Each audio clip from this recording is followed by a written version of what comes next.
Aside from a few minor tweaks and a new look, Metroid Samus Returns doesn't do anything new, and that's probably for the best. It may technically be 3D, but it still looks and feels like classic Metroid, and it plays even better.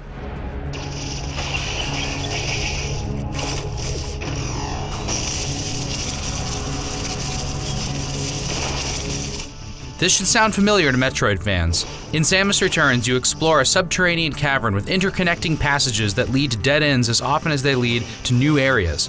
As you explore, you upgrade your arsenal, allowing you to shoot new blocks, open special doors, or traverse ceilings, walls, and other physical obstacles. And like the best Metroid games, there are no other characters and no dialogue. It's just a lady, an arm cannon, and a bounty. In a year when Breath of the Wild so radically reimagined Zelda, it's surprising to get such a formulaic Metroid adventure. It's also surprisingly satisfying while it lasts. I found myself wanting more, even though I just spent 13 hours 100%ing it. This is the biggest map of any Metroid outside of the Prime games, but probing every corner of it is made artificially easier with a new skill that reveals nearby rooms and secrets with the tap of a button. It's basically a built-in cheat that I don't recommend using your first time through.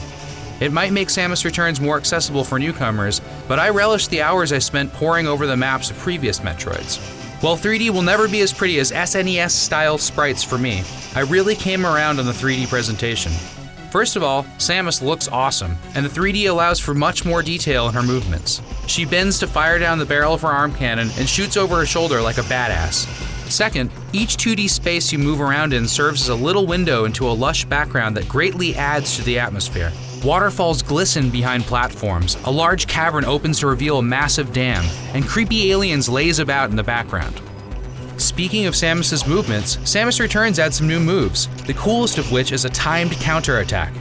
It's an acquired taste because you have to fully stop to perform a counter, and the beginning of Samus Returns has you do this a lot, slowing down the otherwise blazing action.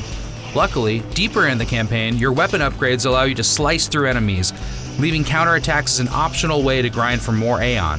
In boss fights, a desperate counter can often mean the difference between life and death, and that's where I learned to love the new move. Samus's returning moves feel better than ever as well.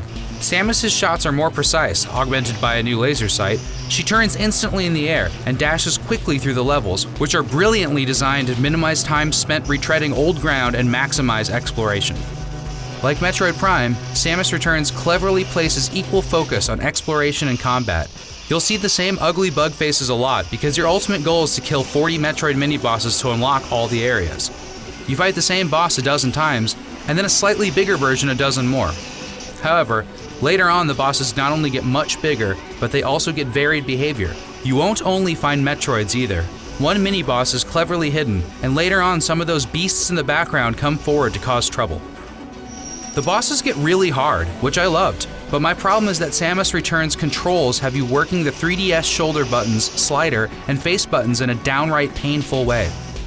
After a few dozen tries at a tough boss, I had to put the 3DS down to rest.